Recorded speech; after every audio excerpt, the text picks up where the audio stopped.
وعلیکم ورحمۃ اللہ وبرکاتہ۔ اس ویڈیو میں ہم آپ کو بتائیں گے کہ قرآن و حدیث ماہ شعبان کے بارے میں ہماری کیا رہنمائی کرتے ہیں، اس ماہ عظیم کے اندر ہمیں کیا کرنا چاہیے، کون سے اعمال جو ہے وہ بجا لانے چاہیے۔ ماہ شعبان ایک عظیم مہینہ ہے اور یہ بابرکت مہینہ ہے۔ شعبان المعظم کی مخصوص عبادت جو حدیث رسول صلی اللہ علیہ وسلم کے اندر بتلائی گئی ہے وہ روزے ہیں۔ یہ اس کی سب سے اہم اور مین عبادت ہے۔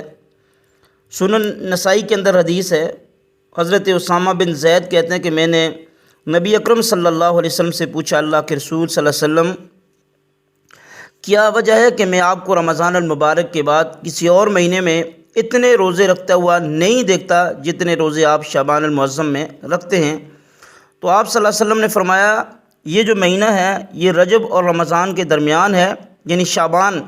یہ ایک ایسا مہینہ ہے کہ اکثر لوگ اس کی فضیلت سے غافل ہیں، جبکہ یہ ایسا مہینہ ہے جس میں اعمال اللہ کے حضور پیش کیے جاتے ہیں۔ بخاری مسلم کی روایات سے ثابت ہے کہ آپ نے شعبان کے پورا مہینہ بھی روزے رکھے، اور میں اس لیے کثرت سے روزے رکھتا ہوں کہ میری خواہش یہ ہے کہ جب میرا اعمال اللہ کے حضور پیش ہو تو میں روزے کی حالت میں ہوں۔ اور اسی طرح صحیح بخاری اور صحیح مسلم کے اندر حضرت عائشہ صدیقہ رضی اللہ تعالیٰ عنہ کی روایت ہے، وہ کہتی ہیں کہ میں نے رمضان المبارک کے علاوہ آپ صلی اللہ علیہ وسلم کو کسی بھی اور مہینے میں اتنے روزے رکھتے ہوئے نہیں دیکھا جتنا کہ شعبان کے مہینے میں روزے کثرت سے رکھتے ہوئے دیکھا ہے۔ اور اسی طریقے سے سنن ترمذی کے اندر روایت ہے، حضرت ام سلمہ کہتی ہیں کہ میں نے رسول اللہ صلی اللہ علیہ وسلم کو پے در پے 2 مہینوں کے روزے سوائے رمضان اور شعبان کے رکھتے ہوئے نہیں دیکھا۔ حضرت انس بیان کرتے ہیں کہ آپ صلی اللہ علیہ وسلم سے پوچھا گیا کس مہینے میں رمضان کے بعد روزہ رکھنا افضل ہے، تو آپ صلی اللہ علیہ وسلم نے فرمایا شعبان، یعنی شعبان میں روزہ رکھنا یہ بڑے فضیلت والا عمل ہے۔